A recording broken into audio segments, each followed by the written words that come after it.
Um, Secret Garden is a novel by Frances Hodgson Burnett. It was originally published in 1911 in America. She was a born in England, moved to America, a British-born writer who maintained two houses, one in each of the countries that she was born and lived in. The Secret Garden is a classic novel. The story follows the life of a young girl called Mary Lennox, who was born and raised in India until the age of 5 when both of her parents passed away from cholera, and she was taken to live with her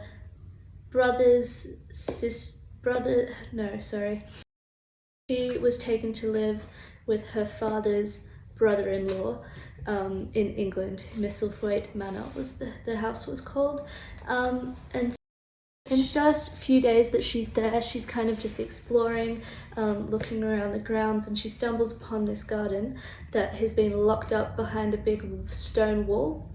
And she peeps through the little hole and she sees that it's all overgrown and brambly and neglected in there, and she makes it her mission to restore the garden to its former glory. Out of really nowhere, it never really states that she consciously thinks of this, it's just something that she kind of falls into and enjoys and continues doing. She meets her cousin, Colin, who has been bedridden since the day he was born with some mysterious illness. He never even learned to walk. He's been in bed inside his whole life for fear that if he went outside, his illness would get worse and he would die. So she meets him, and he too is very spoilt, the both of them are, and she also meets this other very humble little boy called Dickon, who is the son of one of the housemaids. And Dickon, prior to Mary's coming to stay at the visit, mainly just wandered around the moors with some animals that he had befriended. And so these unlikely friends come together to restore the garden to its former glory. Dickon was the one with all of the information about the plants and the animals and kind of tending to nature, and he taught Mary and Colin about all of this stuff, and they all thoroughly enjoyed it and found a deep, meaningful and very healthy companionship between the three of them. And so the garden is really just a metaphor for their growth and transformation and thriving together. The garden begins all brambly and neglected, and then in the end it's thriving, and so are they. The main themes in this book are friendship and connection to nature, both of which are very child-friendly and very healthy for children to indulge in, either through reading it themselves. I'd recommend this book for children maybe 10 years and up. Some of it, because it was written so long ago, the language can be quite complex for younger readers, but definitely if you're willing to read this book to your child or to a child, it is a very good one for a child to have read to them.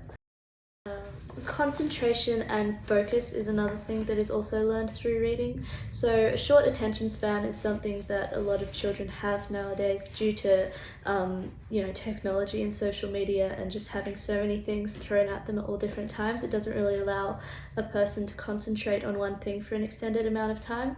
But in most cases, a short attention span is a trait that is learned and it's not something you're born with, in most cases, but not all.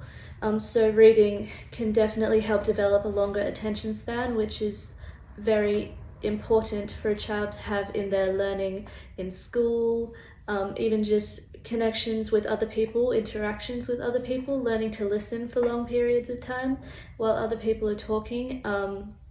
That is a very important skill for a person to have, and that is something that is learned as a child, taught as a child, and can be brought into other aspects of life further on, but that is something that reading can promote and can not enforce but encourage. There are many reasons why reading is so important for children, one of them being language and vocabulary. Obviously reading will expose children to more and more words that they may not know how to pronounce, and therefore expand their vocabulary and language skills. It also improves the their ability to express themselves, which is something that is very important for a child to learn how to do. Because I think otherwise all of this is just getting pent up, and that is extremely unhealthy, especially for children. And if that is led on into adult life, it can be very detrimental to mental health and kind of moving forward in life and feeling good about oneself. Cognitive development is also a very large factor that plays in this book. Stories engage a child's imagination and critical thinking skills, and they learn to make connections between characters, events, and the plot, which promotes cognitive development and problem-solving abilities. So it's a very healthy cognitive exercise is reading.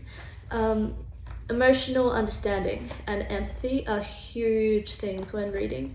So it's said that empathy can be developed through vicarious experiences, and through reading, a person is having vicarious experiences, for they are living through the mind and the thoughts of the character, and are learning to empathize and have compassion for the character and for the other characters which that main character is interacting with. And this can be brought into real life situations, in playgrounds, even just in family. It's any connection with another person or even animal or environment that evokes empathy and compassionate action can be learned through reading, and through reading books such as these. Reading is also a bonding experience. So say, a child reads this book, one of their friends reads this book, and now they have something to talk about and something in common. It is also, this book, if you are a parent reading this to your child, it is also a bonding experience. Just that quality time and both engaging in something that is the same, that kind of companionship and solidarity, I guess, is something that is very comforting to a child. And so through shared experiences promote communication and building healthy and trusting relationships. Reading is also a very good method of stress reduction, because again, stress can also be formed from a short attention span and just a lot of